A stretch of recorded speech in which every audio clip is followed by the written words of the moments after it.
Hey guys, welcome to the video today. In today's video, I'm going to give an overview of the different buttons on the Xfinity voice remote, and I'll talk about what the buttons are, and I'll go into detail on some of the buttons more than others. It just depends on what the function of the button is. And before we begin, I wanted to let you know that I do have other videos on the Xfinity voice remote and on the Xfinity X1 TV box and on the Xfinity Flex streaming device. And I'll link those videos in playlists at the end of this video. And if you're interested and have time, please check those playlists out.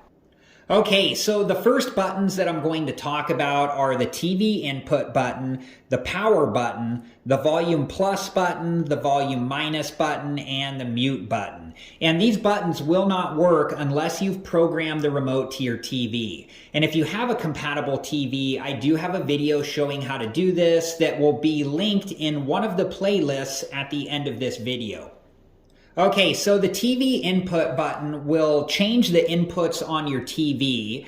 The power button will turn your TV on and off. The volume plus button will increase the volume minus button will decrease the volume, and then the mute button will mute the volume. Okay, so next is the channel up and down buttons, and the channel up button, you can press that to go up a channel, and you can press the channel down button to go down a channel. Okay, so this is the rewind button, and then this button in the middle is the play pause button, and then this button on the right is the fast forward button. And the next button is the exit button, and that button will exit you out of if you're in the guide or in the settings menu or in an app. If you press the exit button, it will exit you out of that. Okay, so this is the record button, and if you press this and your Xfinity X1 TV box is capable of recording, you'll start recording. And then this is the guide button. If you press this, you'll pull up the guide. And then this is the Xfinity button. And if you press the Xfinity button, you'll pull up the options for notifications, guide, saved, on demand, search, apps, and settings. Okay, so the next buttons are the page up and the page down buttons, and when you're in the guide and you press the page up button, you'll go up a page, and when you press the page down button, you'll go down a page. Okay, so next I'm going to talk about the A, B, C, and D buttons and what they currently do. They may change over time, but I'll talk about what they currently do. The A button that is also shaped like a triangle will take you to the help menu. The B button that is also shaped like a square will take you to the accessibility settings menu. The C button that is also shaped like a circle will take you to the Sports Zone app. And the D button that is also shaped like a diamond doesn't currently do anything by itself.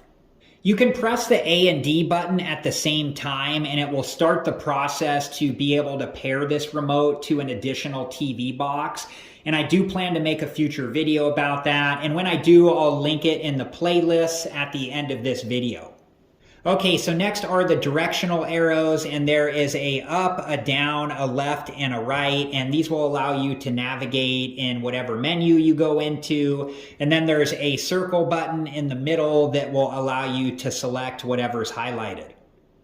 Okay, so next is the back arrow button, and if you press this while you're in a menu, it will go back one step, or if you press this while you're watching something, it will pull up some of the last things that you were watching. Okay, so next is the voice button, and if you press and hold the voice button and then say something such as the name of a TV show that you're looking for, or a movie that you're looking for, or the settings menu, and then you release the button, it will try to take you to whatever you said. And next is the information button, and if you press this while you're watching something, it will display information about what you're watching. Okay, and next are the different number buttons, and these work if you want to go to a specific channel. They also have letters on them, so if you start to type out whatever it is you're looking for, if it's a TV show or a movie, it will try to help you find that on screen. And this is the back of the remote, and this is the battery cover, and I do have a video where I show how to replace the batteries that I'll link in one of the playlists at the end of this video. And if you're interested and have time, please check that video out. All right, guys, well, that was it for this video, and I hope it was helpful, and thank you so much for watching. Please like, subscribe, and comment, and I hope to see you guys in the next video. Have a good one. Thank you guys for watching. Please like, subscribe, and comment, and if you have the time, check out these other great videos.